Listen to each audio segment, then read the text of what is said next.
Hello sir. The power बेगम का hello. अच्छा सुन रहे हैं शाबाश। जी सर जी सुन सर रहे हैं। सुन रहे हैं। अच्छा अच्छा शाबाश। तो we will now describe the chloroplast. आपने इसकी डेफिनेशन लिखी। A body जी sir. plastic and the cell containing chlorophyll as the predominating pigment or pigmented portion of the protoplasm. इसमें there are two types of chloroplast are there. First one is the axial chloroplast, and second was the is the parietal chloroplast. Parietal, parietal chloroplast, axial AXIAL, axial chloroplast and parietal chloroplast. तो axial chloroplast is that, इसकी आगे थोड़ी सी एक definition लिखे कि it lies in the central part of the cell, lies in the central part of the cell near the nucleus, while parietal chloroplast occurring to the external margin. It is near to the cell wall, or it is known as peripheral protoplast, or it occurs in the peripheral region. Peripheral. Sir kindly repeat the parietal type please. Parietal. Parietal okay. chloroplast is occurring near the cell wall. And it is near to the cell wall, and the external it occurs at the external margin or peripheral margin, or while exact chloroplast occurring in the central part of the cell. ठीक है ना? It is near the second one, parietal, to the occur to at the peripheral region of the cell. ये मतलब है कि ये central part में होता है एक्साइल, वाइल पैराइटल ये पेरिफेरल रीजन की तरफ होता है, यानी आउटर रीजन की तरफ होता है, यानी near the cell wall, or the region is known as peripheral region. So there are further many types of axial and parietal chloroplast. Now we will first describe the different types of subtypes of axial chloroplast, yani occurring toward the center of the cell, yeah, lies in the central part of the cell. So there are a few types, subtypes. इसमें है आप लिखे axile में first number stellate chloroplast. Stellate spelling लिखे STELLATE, stellate. It is star shape, ठीक है ना, star shape. ये बिल्कुल स्टार लाइक है, स्टार तो नहीं है लेकिन स्टार शेप है। सेकंड आप लिखे, और ये lies at the centre part of the cell. इसमें सेकंड लिखे टू स्टार शेप, यानी इसमें दो स्टार शेप है। मसलन जिग्निमा है हमारे पास, जीनस इज देयर, क्लोरोफाइसी, इसमें दो, there are two star shape, two stellate chloroplast are present. Third में आप लिखे लेमिनेट क्लोरोप्लास्ट, स्पेलिंग लिखे LAMINATE, लेमिनेट, यानी leaf like chloroplast also occur in the center of the cell. Now fourth one is the linear chloroplast, LINEAR. Linear means जो linear बहुत narrow and straight, और ये भी सिर के दरमियान में होता है। फिफ्थ वन जी डिस्कॉइड क्लोरोप्लास्ट है, DISCOID, डिस्कॉइड है। What is meant by discoid? Discoid means with dots, dots, DOTS, dots हैं, दाने हैं, और ये भी सेंटर ऑफ द सेल में हो जाते हैं, और ये एक्साइल क्लोरोप्लास्ट की टाइप में आते हैं। एच शेप, सिक्स में एच शेप, अंग्रेजी का H, capital H, dash shape, यानी बिल्कुल वो एच शेप अंग्रेजी का बनाती है, वो एक्साइल क्लोरोप्लास्ट है, और ये सेल के दरमियान में होता है। एक हमारे पास है seven number, band shape. Band shape तो ये है BAND, बैंड शेप। तो ये जो डॉक्टरों की पट्टी है, पट्टी लाइक है, मुस्ततील सा है, मुस्ततील, या इस तरह है कि ये बैंडेज इसको भी वो बोलते हैं, और डॉक्टरों की पट्टी देखी आपने तो उस जैसी होती है बैंड शेप, ठीक है ना। फिर ये तकरीबन कोई 8 टाइप्स हो गए एक्साइल के. Now we are proceeding towards the types or subtypes of parietal chloroplast, which occurs to the peripheral margin near the cell wall to the external margin of the cell. तो इसमें there are a few types हैं parietal में, PARIETAL. तो उसमें first जो सब type है cup like, CUP cup like, जिस तरह ये क्लेमाडोमोनास में है कप लाइक, तो कप लाइक बनाती है क्लोरोप्लास्ट. सेकंड है spiral. Spiral SPIRAL. Spiral mean ये हेलिकल है, स्प्रिंग लाइक है, कॉइल टाइप ऑफ क्लोरोप्लास्ट है, और ये ट्विस्टेड है, रोल्ड है, ठीक है, ROLLED, रोल्ड ट्विस्टेड है, और हेलिकल है, स्प्रिंग लाइक है, और ये थर्ड नंबर जो क्लोरोप्लास्ट है पैराइटल की टाइप की रेटिकुलेट, RETICULATE. रेटिकुलेट मीन जाल like, net like, NET, net like chloroplast is present. It is known as the reticulate. तो फिफ्थ है zonate. Zonate type of chloroplast parietal में है, ZONATE, zonate. Zonate means with different zones, with different regions, means के lines, line लकीरदार है, और ये बाहर की तरफ है. ये जो पेरिफेरल रीजन है, एक्सटर्नल मार्जिन है, नियर द सेल वॉल है. तो इसके साथ ये हमारा लेक्चर तमाम होता है, लेकिन हम बाकी इसमें हमारे पास अनदर छोटा सा लेक्चर है, आप ज़रा शुरू कर लें, और बड़ा इंटरेस्टिंग भी है, बड़ा कॉमन भी है, ये आपको बुक्स में नहीं मिलेगा. अच्छा, ये तो हमने वर्कआउट किया है, आप ज़रा शुरू कर लें. लेकिन ज़रा इसको वाटर ब्लूज, वाटर ब्लूज है, इसको आप अंडरलाइन करें, वाटर ब्लूज को, BLOOMS, वाटर ब्लूज. आप इसकी तारीफ लिखें, इसकी डेफिनेशन लिखें, व्हाट आर वाटर ब्लूम. आप लिखें the growth of an alga, the growth of an alga and abundance. An abundance spelling लिखिए, ABUNDANC, an abundance is called water bloom. An abundance means के बहुत ज्यादा तादाद में हो, हाँ ठीक है ना, वाफिर मिकदार में हो. द ग्रोथ ऑफ एल्गा, तो इस हालत को क्या बोलते हैं, इसको वाटर ब्लूम कहा जाता है. इसके साथ देखें, algal blooms occur in fresh as well as marine waters. ये फ्रेश वाटर में भी हो जाता है, मेरीन वाटर में भी हो जाता है. इसकी काजेज आप लिखें, अंडरलाइन करें, काजेज इसकी क्या वजूहात है. The primary cause of water Bloom, the primary cause of water Bloom is the abundance of nitrates and phosphates in still water, and still water, STILL, still water, यानी in stagnant water.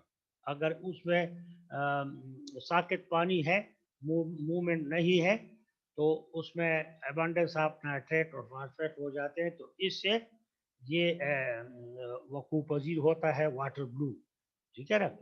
अच्छा, अब इसमें है कि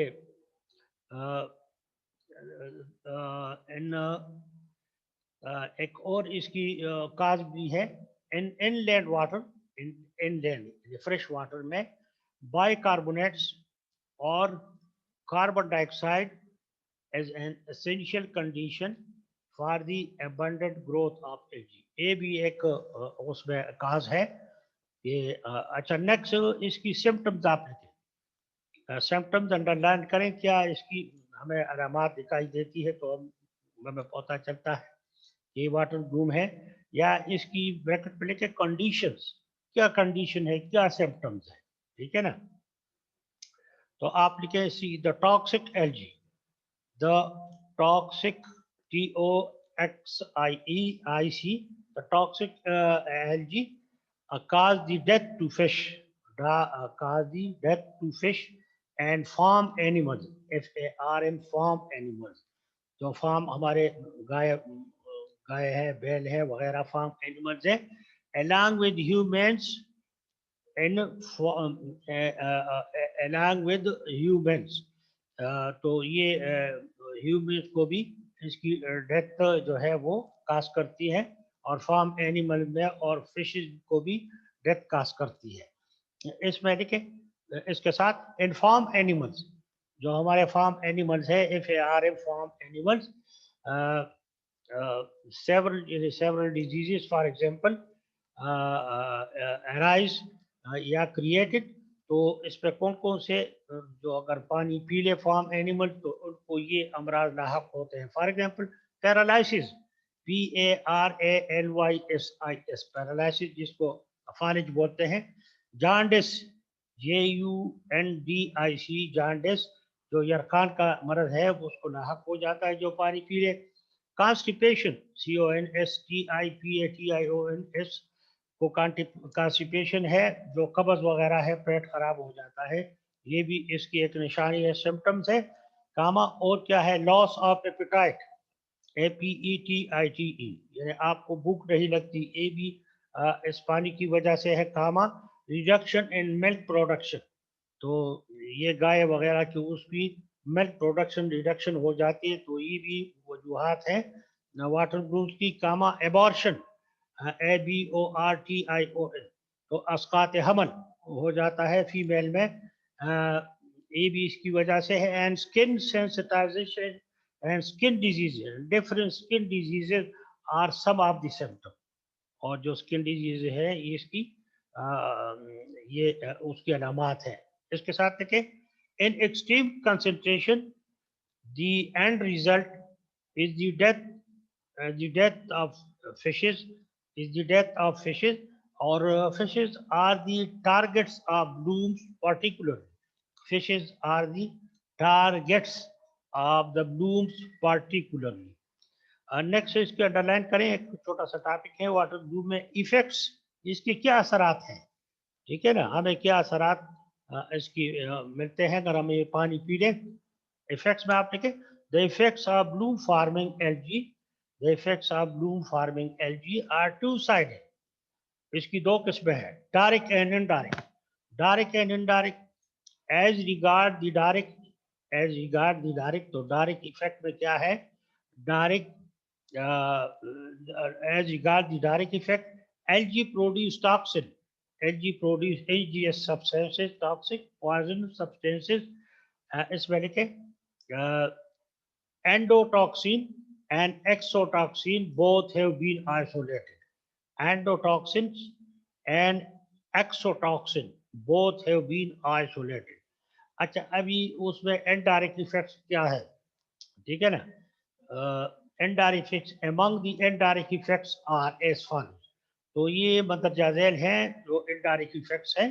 firstly क्या आप, human poisoning as a result of eating poison containing fish, एक तो ह्यूमन पॉइजनिंग हो जाती है। सेकंडली क्या आप, suffocation, SUFFOCATION, suffocation due to depletion of oxygen, depletion, DEPLETION, suffocation due to depletion of oxygen, यानी suffocation means दम घुट जाना और ऑक्सीजन की कमी होना due to depletion of oxygen, तो दम घुटने लगता है ऑक्सीजन की कमी की वजह से। थर्ड लिखा आप लिखें इनडायरेक्ट इफेक्ट्स में, increase in bacterial population.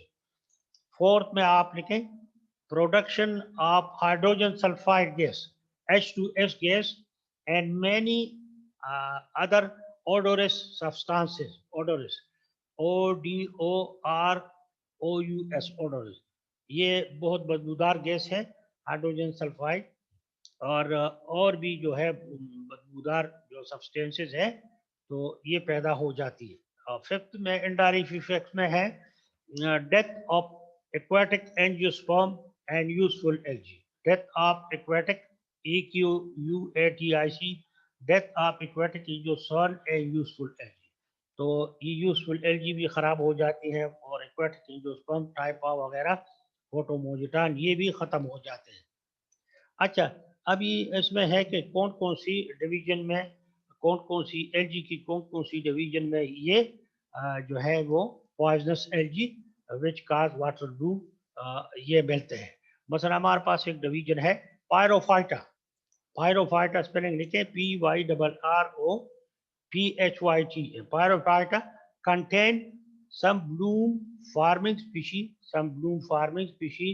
which are responsible for bloom, for water bloom. For example, a very famous genus is there, Gymnodinium brevis.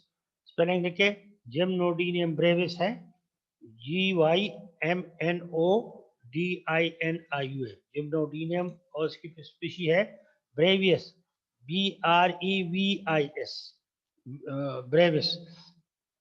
अच्छा, नेक्स्ट हमारे पास है in the division Chrysophyta.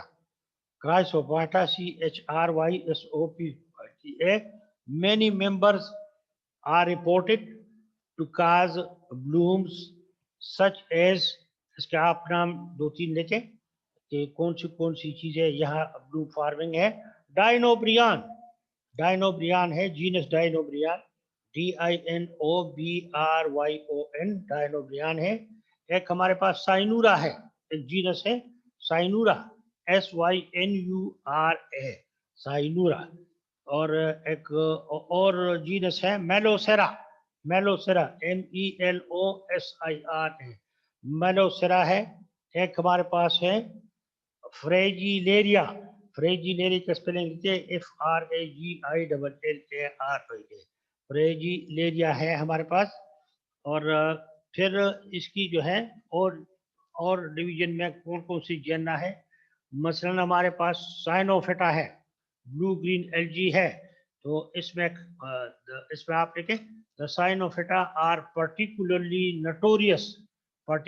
Notorious, ये बदनाम जमाना है, एज ब्लूम फार्मिंग एल्गी. इसके साथ देखें, the toxic blue green algae includes, इसमें बहुत सी हैं, दो तीन आप उसमें देखें. इसमें हमारे पास है एनाबीना, ANABAENA, एनाबीना है. फिर हमारे पास एक और इसमें हमारे पास है लिंगबिया, लिंगबिया है, LYNGBYA, लिंगबिया है. थर्ड लेके आप ऑसिलेटोरिया, OSCILLATORA. तो ये और भी बहुत सा है, पूरी लिस्ट है, लेकिन ये तीन आप याद रखें. क्लोरोफेटा में कौन सी एल्गी है, आप लिखें कि कौन सी टॉक्सिक एल्गी है. The Chlorophyta, the green algae, contain only few genera with toxic species, spelling आप लिखे, क्लोरेला है एक, CHLORELLA, क्लोरेला है. एक है सैनिडेस्मस, SCENEDESMUS, सैनिडेस्मस. और यूग्लिना डिवीजन में भी है, यूग्लिनोफाइटा में भी है only one genus, Euglena with a few toxic species. Euglena का स्पेलिंग लिखिए EUGLENA, यूग्लिना. अच्छा, हमारे पास है. और इसकी क्या हम प्रिकॉशनरी मेथड इस्तेमाल करें कि वाटर ब्लूम से हम छुटकारा पाएं, उससे निजात पाएं, वाटर ब्लूम खत्म हो जाए, और क्या एहतियाती तदाबीर करें, क्या कंट्रोल करें, इसकी कैसे रोकथाम करें वाटर ब्लूम की, कि हमें ये जो इफेक्ट्स है डायरेक्ट और इनडायरेक्ट और सब चीज़ें जो हैं वो टॉक्सिक इफेक्ट्स ये ख़त्म हो जाए. तो हम कुछ चीज़ें हैं उसको लेते हैं, तो पानी में मिलाते हैं, तो इससे इंशाल्लाह ये एहतियाती तदाबीर के तौर पर और इसकी कंट्रोल हो जाती है, उसकी रोकथाम हो जाती है. तो आप देखें, many methods of the control, many methods of the control have been worked out, including हमारे पास है. फर्स्ट लिखें कॉपर सल्फेट, हम कॉपर सल्फेट को जो है वो इस्तेमाल करें, पानी में मिलाएं, तो इससे जो है जिसमें वाटर ब्लूम है, टॉक्सिक सब्सटेंस है, वो खत्म हो जाएगी. एक हमारे पास अगर हम क्लोरीन गैस हम इस्तेमाल करें, क्लोरीन गैस की स्प्रे कर लें, कुछ क्लोरीन CHLORIN, इसकी स्प्रे करें. या हमारे पास है third number sodium arsenate, sodium ये ARSENATE, सोडियम आर्सेनेट अगर हम पानी में मिलाएं और उसको वाटर ब्लूम एरिया में छिड़क लें या स्प्रे कर लें, तो इससे ये खत्म हो जाएगा। हमारे पास एक और है पोटाशियम परमैंगनेट। पोटाशियम परमैंगनेट है PERMANGANAT, पोटाशियम परमैंगनेट है, ठीक है ना। तो इसकी अगर हम KMnO4 इसको बोलते हैं, पोटाशियम परमैंगनेट KMnO4, अगर हम इसकी स्प्रे कर लें या पानी में मिलाएं इसको, तो इससे इस्तेमाल रहता है कि हम ये रोकथाम कर सकें। तो for today it is sufficient. इंशाल्लाह आपको समझ आ गई होगी। तो इस तरह का सिलसिला है। कोई क्वेश्चन वगैरह? सबको समझ आ गई? हाँ, सर अस्सलाम वालेकुम सर। वालेकुम सर सलाम। अस्सलाम वालेकुम। वालेकुम सलाम। सर मैं रेहाना नजीर बात कर रही हूँ सर। अच्छा अच्छा सर रेहाना नजीर बात कर रही हूँ। अच्छा सर मैं बताइए। अपनी असाइनमेंट आपको ईमेल कर दूं आज? आज ईमेल तो नहीं, बस मुझे मैं तो इधर बैठा हूँ, मुझे दे दे, अगर कोई हार्ट में है तो दे दे, ठीक है ना। और ये सही दाम। अच्छा सर। अच्छा अच्छा अच्छा। सर आप यूनिवर्सिटी कब तक होंगे? हम आ रहे हैं लेके। क्या मैं समझा नहीं, कौन बोल रहे हैं, सर जरा नाम बताएं। नाम सर बताएं। सईदा बात कर रही हूँ। अस्सलाम वालेकुम सर। हमारे सर सीधा। अच्छा, क्या बोल? सर आपसे ये पूछ रही हूँ कि सर आप यूनिवर्सिटी में कितने बजे तक बैठे हुए होंगे? मैं आज एक आध घंटा हूँ तकरीबन, ऊपर बैठा हूँ कमरे में, ठीक है ना। सही है, सर ठीक है, हम हम लेके आ रहे हैं आपको असाइनमेंट आ देने जाए के लिए। फरा शाह, बिल्कुल बिल्कुल, विश यू बेस्ट, आप जी ने कहा, ठीक है ना। Thank you sir, thank you. Okay sir.